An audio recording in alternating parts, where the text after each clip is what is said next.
Mesdames et messieurs, cher Xavier Bébin, bonjour. Merci de cette invitation. En plus, pour moi, c'est une sorte de retour sur les lieux du crime, car j'ai exercé dans cette maison mes premières années universitaires. Et je voudrais commencer par une petite fable. C'est la fin d'année, on retrouve du Tolkien sur les écrans de cinéma. Après tout, pourquoi ne pas s'offrir ce petit espace d'évasion? Il était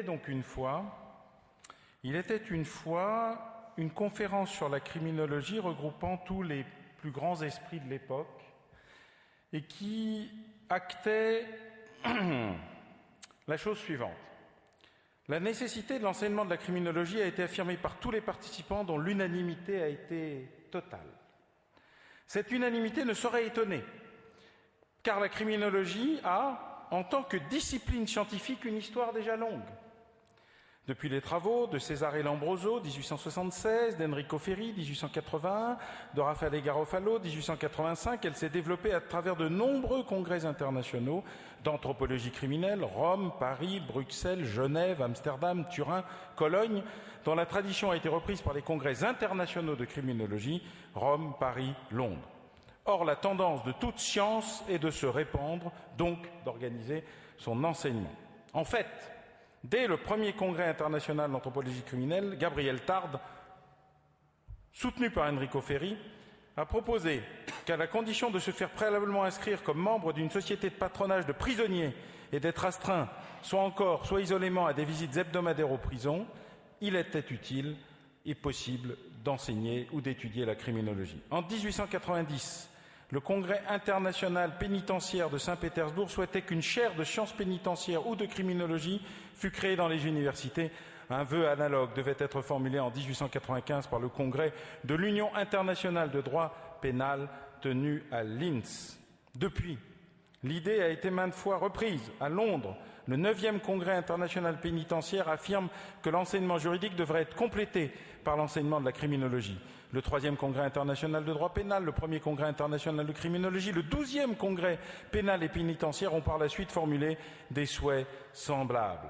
Ainsi, la nécessité de l'enseignement de la criminologie n'est pas affirmée seulement par les criminologues eux-mêmes, mais par tous ceux qui coopèrent à la prévention du crime et au traitement des délinquants. C'est qu'en effet, dans la plupart des pays du monde, se manifeste une poussée de l'opinion qui exige une transformation de la justice et de l'administration pénale. Partout, les policiers, les magistrats, les fonctionnaires pénitentiaires sentent qu'il leur faut renouveler leurs méthodes, mais lorsqu'ils veulent mettre en œuvre leurs bonnes intentions, ils se heurtent dans tous les pays à une absence totale ou à une grande pauvreté de précédents et de normes.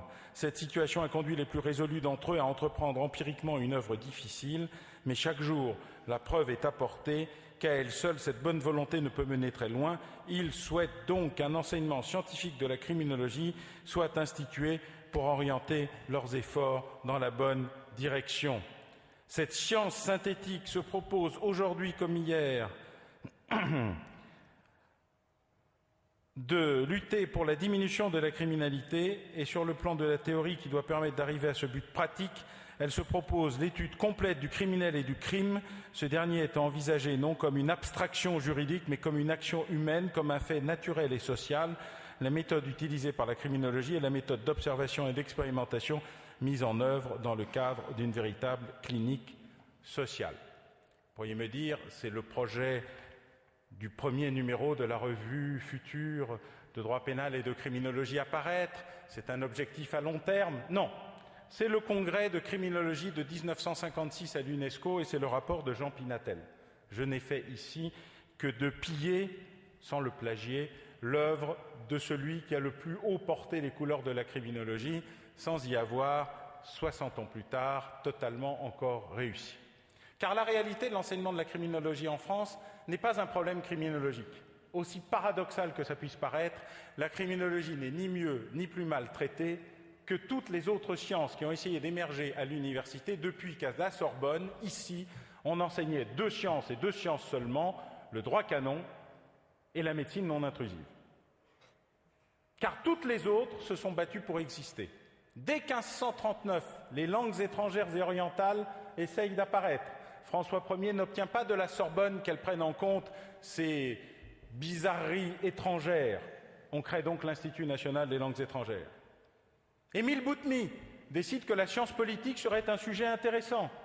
La Sorbonne n'en veut pas, on créera donc l'Institut des sciences politiques. Émile Boutmy était un spécialiste, je le rappelle, de l'architecture néoclassique et des temples grecs.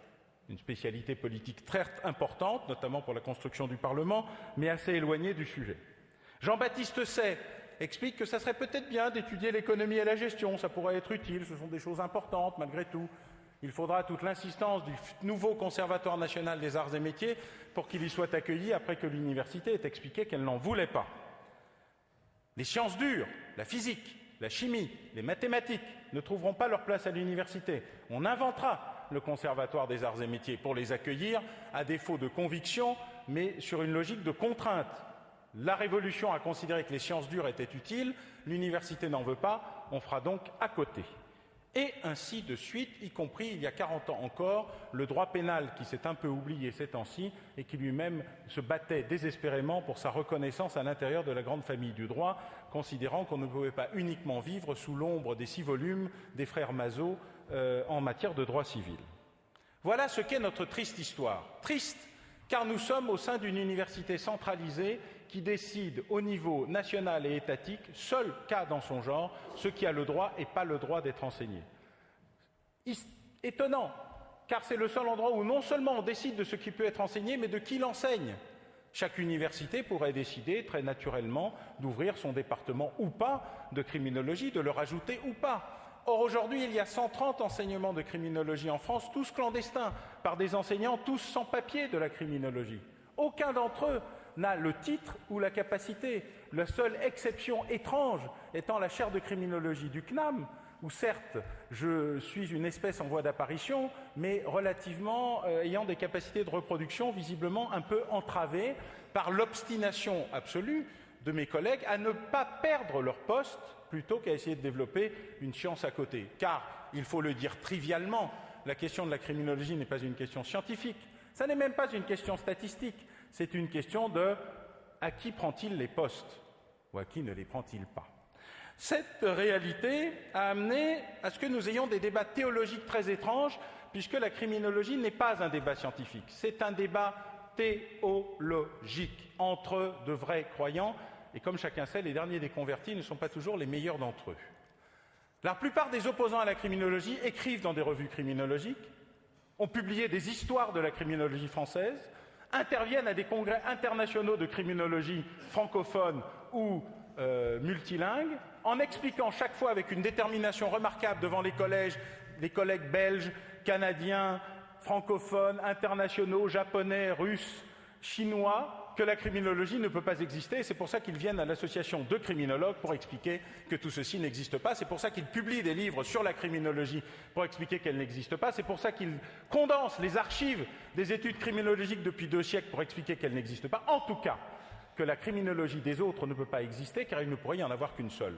Une seule qui, par essence, ne pourrait pas exister puisqu'il faudrait que ça ne soit que de la sociologie ou que de la médecine légale ou que de la psychiatrie ou que de la psychologie.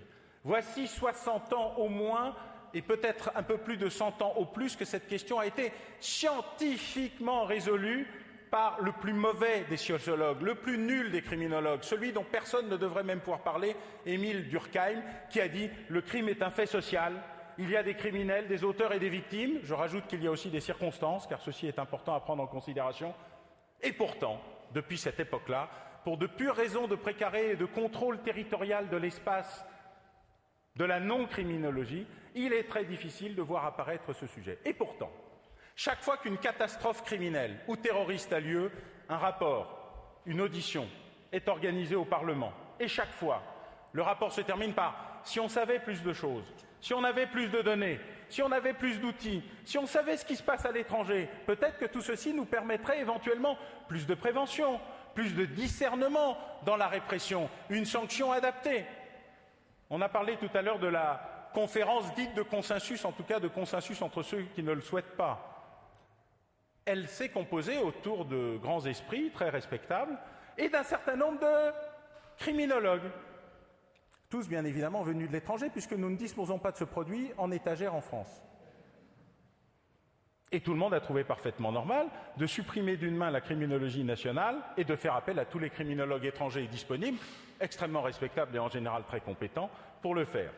Quand on veut parler de criminologie, on n'a pas exactement le choix. Soit on prend les tenants de la commission Villerbu, qui avec beaucoup de courage, de manière interdisciplinaire, pluridisciplinaire, et Martin Herzog-Evans en était et pourra le rappeler, avec des points de vue, entre guillemets, idéologiques ou politiques extrêmement divers, est arrivé à un consensus qui, grosso modo, est très exactement le rapport général sur l'enseignement de la criminologie de 1956, légèrement actualisé.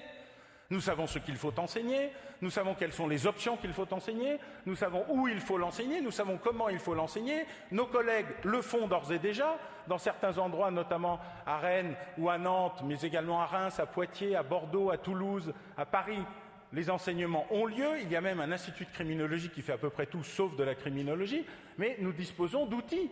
Et pourtant, comme si de rien n'était, dès qu'on entre dans le dur du sujet qui est, bon, eh bien, pour qu'une science existe, il faut qu'il y ait des diplômes, 2 des enseignants, 3 des étudiants et un processus de cursus, alors tout devient impossible.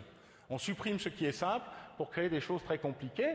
Et paradoxalement, le ministère de l'Enseignement supérieur, de ce point de vue-là, malgré un départ que je qualifierais d'un peu cataleptique ou cataclysmique, est plutôt sur une voie plus compréhensive par rapport aux intérêts que sont justement l'enseignement d'une criminologie appliquée, disponible, plurielle, pluraliste, et qui soit capable de répondre à un certain nombre de nos questions. Alors, évidemment, une partie du problème de la criminologie, c'est la reconnaissance de la réalité des réalités. Car il y a des sujets sur lesquels nous sommes en débat avec l'IPJ et d'autres sur lesquels nous sommes en accord et d'autres probablement sur lesquels nous serons en désaccord. Notre présence ici, je parle pour moi mais aussi pour d'autres, c'est pour la richesse du débat.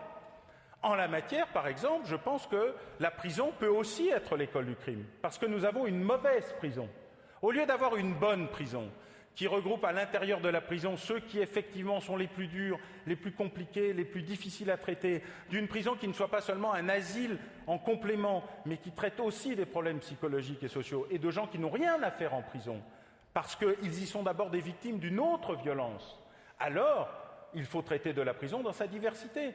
Prison comme école du crime parce qu'elle est mal gérée, et prison comme substitut et élément de lutte contre le crime parce qu'il faut passer progressivement sur toutes les affirmations qui sont les nôtres, du prêt-à-porter idéologique au sur-mesure.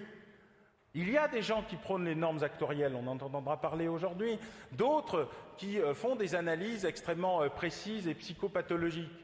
Mais dans la réalité, nous savons bien qu'entre l'école de l'excuse absolutoire où il n'y aurait jamais de criminels ni d'auteurs parce qu'ils ne seraient tous que des victimes qui produiraient d'autres victimes, et la répression aveugle qui voudrait qu'on ne traite jamais des questions essentielles qui est quels sont les modes et les méthodes du passage à l'acte, pourquoi a-t-il eu lieu, entre le besoin, l'envie et le plaisir, qu'est-ce qui détermine la manière dont nous répondons. Dans la question de la récidive, par exemple, nous traitons avec assez peu de doigté et de souplesse ce qu'est par exemple le crime passionnel. Dans le crime passionnel, qui est l'élimination par un élément du couple de l'autre partie du couple, le taux de récidive est infinitésimal. Et pourtant, c'est ce qui est en général extrêmement réprimé, puisqu'il y a homicide, et que nous traitons de l'homicide d'abord et des circonstances ensuite. Et à contrario, ce qui est très justement indiqué sur les pédophiles, plutôt prédateurs de jeunes garçons hors de l'univers familial, effectivement, les études montrent une forte prévalence, mais dans cette prévalence, il y a une question de maladie et il y a une question de punition. Les deux doivent se traiter à peu près de la même manière. Nous ne savons pas faire ça. La France est le pays qui va assez facilement d'un extrême à l'autre, avec une brutalité remarquable et une parfaite incapacité à analyser les éléments intermédiaires. La criminologie, elle est là comme boîte à outils, pas comme vérité absolue. Ça n'est pas un prêche.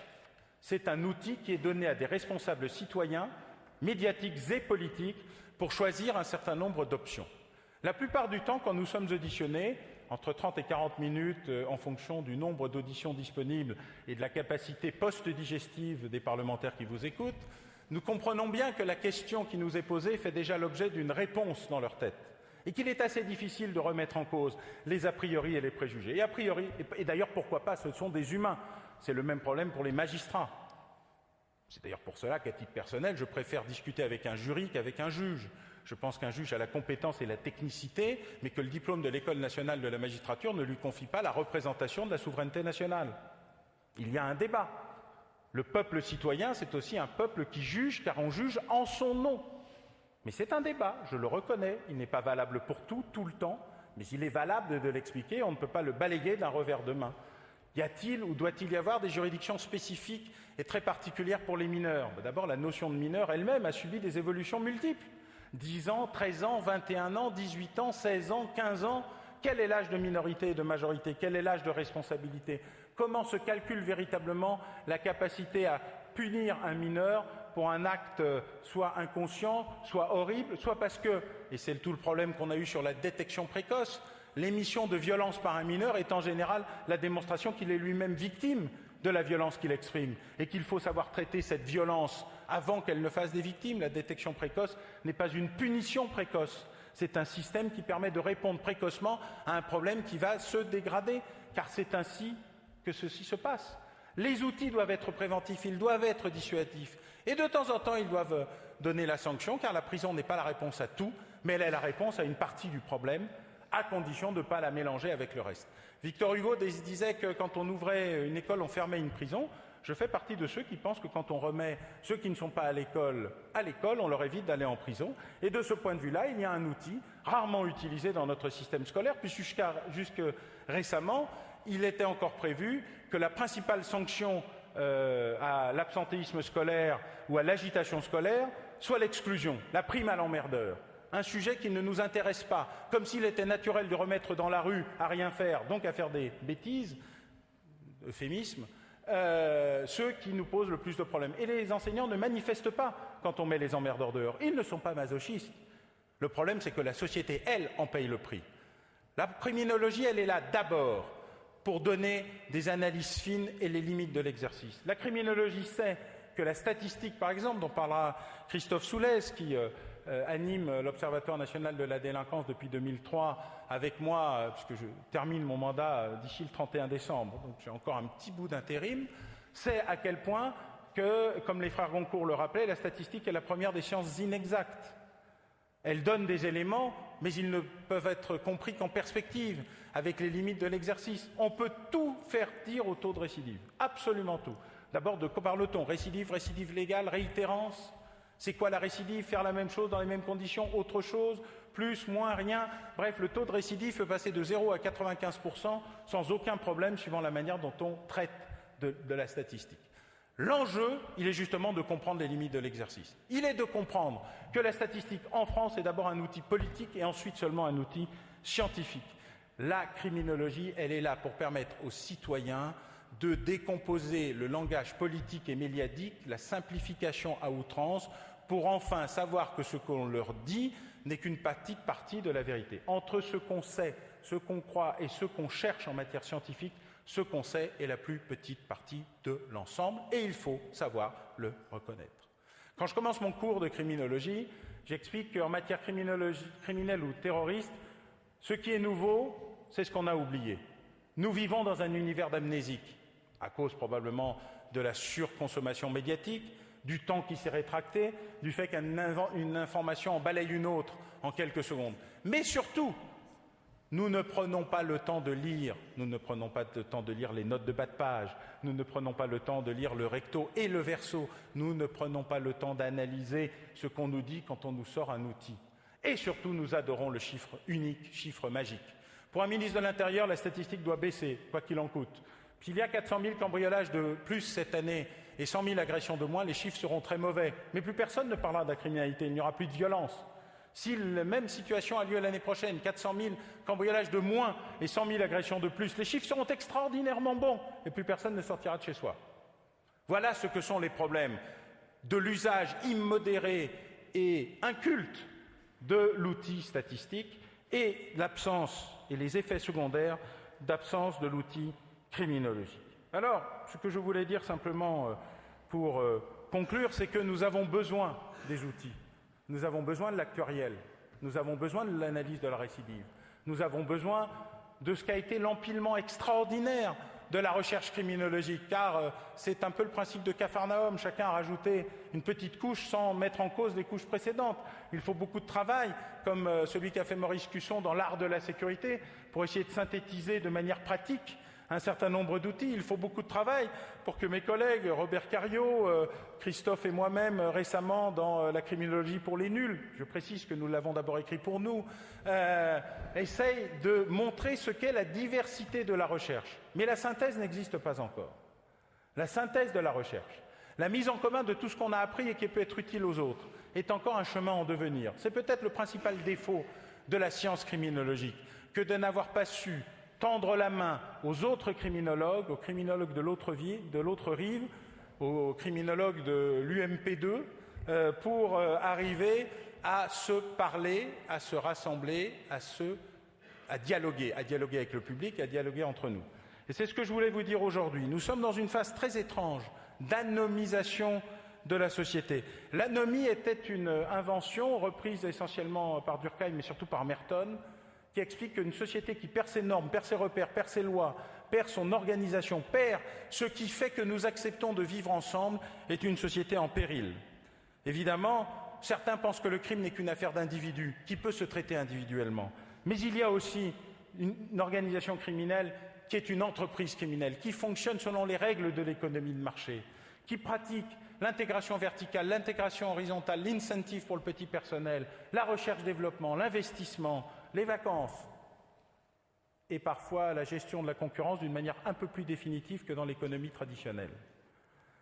Cette réalité criminelle, elle est devant nous, c'est de la criminalité financière et pas seulement de la criminalité assassine. Mais l'assassinat n'y est pas interdit, il arrive même qu'il y apparaît un. C'est parfois des détournements de plusieurs milliards d'euros, encore récemment sur les crédits carbone, en France et en Europe, sur des carrousels de TVA qui existent depuis 30 ans et qui se renouvellent régulièrement. C'est également l'apparition de la loi de la jungle, celle où on a peur de sortir parce qu'on va avoir une agression pour un téléphone portable, pour un collier en or ou pour une carte de crédit. À toutes ces réalités criminelles, toujours, l'État a répondu de manière réactive. Il lui faut un certain temps, car c'est un moteur diesel, pour chauffer, se mettre en marche, puis réagir. Et là, subitement, il passe d'un extrême à l'autre. Rien, ça n'est pas grave, ça n'existe pas. Ce qu'on appelle le principe négation, minoration, éjection. C'est pas vrai, c'est pas grave, et surtout, ça n'est pas de ma faute. C'est cela que les citoyens n'acceptent pas. Et ils ont raison. Pas parce qu'il faut remplacer c'est pas vrai, c'est pas grave et ça n'est pas de ma faute par c'est vrai, c'est grave et c'est un immigré, ce qui est la facilité extrémiste, fascisante, simplificatrice des receleurs des peurs collectives. Le vrai débat, il est c'est vrai, c'est grave et comment on le traite avec des méthodes de prévention car elles fonctionnent, notamment pour les mineurs, dans des proportions considérables, plus qu'on ne peut même l'imaginer et plus qu'on ne pourrait même parfois le croire. Et pourtant, toutes les études, elles, françaises et étrangères, le confirment. Mais il y a effectivement ce noyau dur, cette difficulté, qui fait qu'aujourd'hui, on traite les 5% comme les 95% en s'épuisant avec 95% qui ne referont probablement jamais rien et en ne traitant pas les 5% qui eux-mêmes représentent la plus grande menace en termes de violence, de difficulté et de quantité pour la société. Voilà ce à quoi devrait servir la criminologie. Voilà pourquoi elle doit s'appuyer à la fois sur la mobilisation citoyenne et la mobilisation scientifique. Voilà pourquoi elle doit avoir le soutien de ses collègues étrangers partout où la criminologie existe, c'est-à-dire le monde entier sauf la France. C'est cela l'enjeu. Cet enjeu, il se traite autant ici qu'il se traite dans les bureaux du ministère de l'Enseignement supérieur ou dans ceux du Premier ministre ou du Président de la République. Parce que la France est un pays sensible à son opinion publique. Vous en avez fait la démonstration par votre existence. La preuve de l'IPJ, c'est comme le pudding, c'est que ça se mange. La réalité pour nous, c'est que la criminologie existera et sera reconnue le jour où, 1, il y aura des enseignants, c'est le cas. 2, le jour où il y aura des formations, c'est le cas. 3, le jour où il y aura des filières, ça sera peut-être le cas. 4, le jour où la demande de l'opinion, des médias, des scientifiques et des politiques sera telle que plus personne ne pourra contourner la question de l'existence d'une criminologie plurielle et ouverte en France, d'une criminologie véritable au sens de ceux qui l'ont défendue autour de Durkheim et autour de Pinatel. Et c'est probablement pas un hasard si je peux vous dire cela ici, dans cette maison qui a vu la naissance et la création d'une science libre et qui pendant longtemps a refusé d'enregistrer les oukases de l'État même s'il lui est arrivé d'en produire suffisamment pour empêcher l'émergence d'autres sciences, en tout cas l'empêcher provisoirement. Paradoxalement, la criminologie est plus près que jamais de sa reconnaissance et de son application dans la réalité. Il ne faudrait pas grand-chose d'aujourd'hui pour que nous y parvenions probablement dans les mois qui viennent, et c'est pour cela que c'est ici et avec vous que cette question aussi va se jouer en termes de contenu, en termes de pluralité, en termes d'équilibre dans la réponse sociale, mais aussi en termes d'affirmation d'une nécessité absolue. Ainsi, à la prochaine commission parlementaire de consensus, d'enquête ou d'études qui se posera le problème de savoir s'il y a des données ou s'il y a des criminologues dans ce pays, nous pourrons répondre 1. Oui, il y a des données, 2. Oui, il y a des criminologues, et 3. Il vous suffit d'apprendre à lire. Merci.